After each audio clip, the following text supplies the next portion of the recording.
Hello, my name is John Gilbert, and today I'll be talking about snake identification.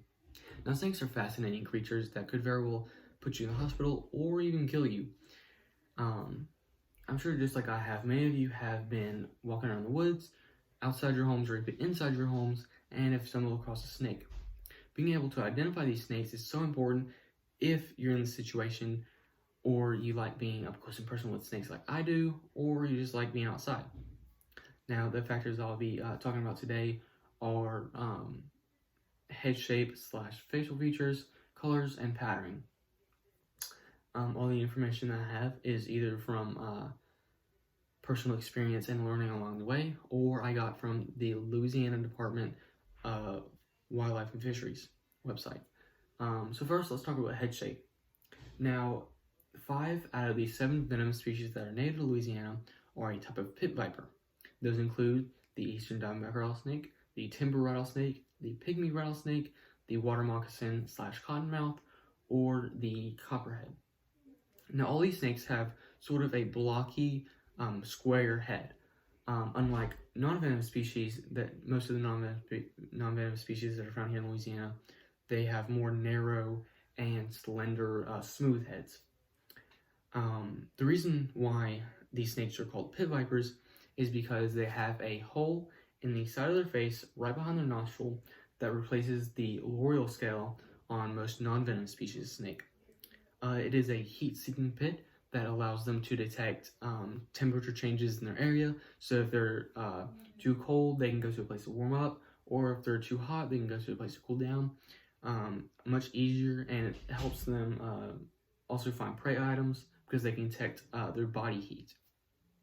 Now, these snakes also have a brow ridge just above their eye.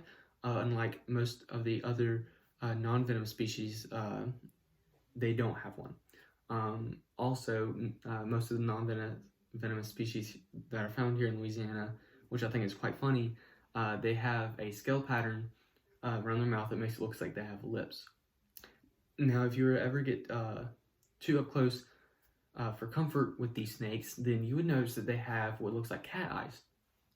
What I mean by this is they have slits for pupils.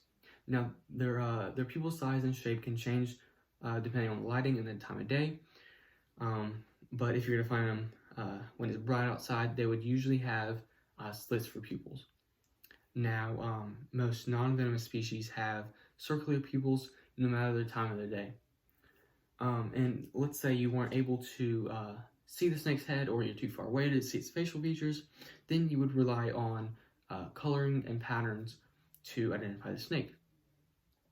The other 2 venomous species that are found here in Louisiana are types of coral snakes. They are the Texas coral snake and the harlequin coral snake. These are, in my opinion, easier to identify because they are 3 colors: red, yellow, and black, in alternating rows. Now, some misidentification for this animal are the king scarlet snake, the normal scarlet snake, and the milk snake, because they are red, black, white, and a pale yellow. The way I help distinguish between these animals are the phrase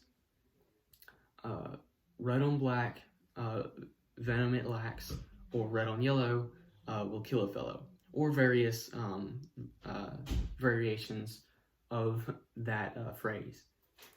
Now, all the pit vipers that I mentioned use their patterns and colorings to aid in camouflage, to hide from potential prey and predators, because their patterns break up the shadows and lights around them.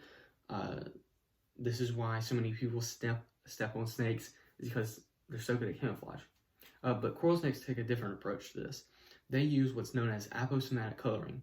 Now, aposematic coloring means that they have vibrant colors to help ward off potential predators, either to warn them of their toxicity, or to mimic another animal that is toxic, such as the poison dart frogs, various newts, and butterflies.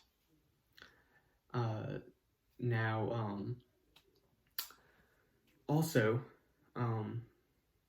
some key features that set apart these snakes from other non-venomous snakes is that most of the pit vipers are stocky and short. Even though they can grow to great lengths, they are proportionate. Unlike the common banded water snake or the broad-banded water snake, where they are very long and slender. So hopefully today you learned a little bit about snake identification, and I hope that you're able to use this information in the future. And just to review, we talked about, or I talked about, head shape, facial features, coloring, and patterns. Yeah, so